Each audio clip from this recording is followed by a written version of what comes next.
Genosuke. Namun dalam sekejap bumerang itu justru berbalik dan malah melukai tubuhnya sendiri. Seperti inilah ketangguhan penerus tahta pemimpin Koga, di mana serangan secepat apapun akan terlihat sangat lambat di matanya.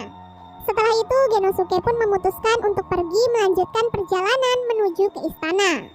Setelah Genosuke pergi, Tenzen kembali sadar karena parasit di tubuhnya dengan cepat menyembuhkan semua luka-lukanya. Tak lama kemudian Tenzen tiba-tiba diserang oleh Kagero yang sejak awal mengikuti Genosuke. Karena Tenzen jauh lebih kuat, jadi ia bisa dengan mudah mengalahkan Kagero dengan cara menusuk tubuhnya. Nah, saat Kagero hampir tewas, Tenzen sengaja menyerap semua racun dari Kagero, berharap hal itu mungkin akan bisa membunuhnya. Dan benar saja, berkat racun mematikan dari tubuh Kagero, semua parasit di tubuh Tenzen seketika keluar dan mati, membuat Tenzen juga akhirnya tewas bersama Kagero.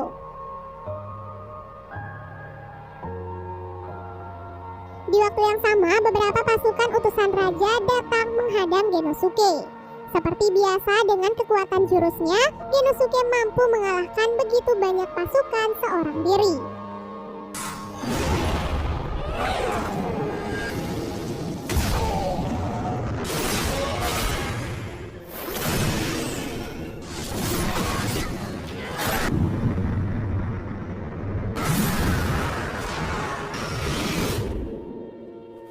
Menyadari kalau kini dari masing-masing klan hanya tersisa ia dan Oboro, membuat Genosuke frustasi karena harapannya untuk mendamaikan kedua klan kini terasa sangat mustahil. Keesokan harinya Genosuke dan Oboro pun akhirnya bertemu. Karena dalam pertarungan ini hanya satu klan saja yang boleh menang, jadi Genosuke pun dengan sukarela menyuruh Oboro untuk membunuhnya. Oboro yang bersiap akan menyerang Genosuke dengan jurus matanya tiba-tiba merasa tidak mampu karena matanya justru memancarkan tatapan kesedihan. Melihat Oboro yang tampak ragu, Genosuke pun menyuruh Oboro untuk membunuhnya dengan sebuah pisau. Hingga akhirnya Oboro pun berlari sekuat tenaga untuk menusukkan pisaunya ke arah Genosuke sambil menutup matanya. Sebelum Oboro sampai di hadapannya, Genosuke sempat menggunakan jurus untuk memperlambat langkah kaki Oboro dan menikmati detik demi detik wajah wanita yang sangat ia sayangi. Sebelum mati, Genosuke pun memeluk Oboro dan berpesan agar Oboro bisa mendamaikan klan mereka apapun yang terjadi.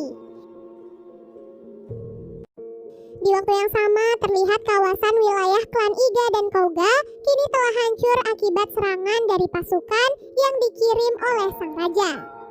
Sementara itu, Oboro akhirnya sampai di istana sebagai satu-satunya shinobi yang masih tersisa dari klannya.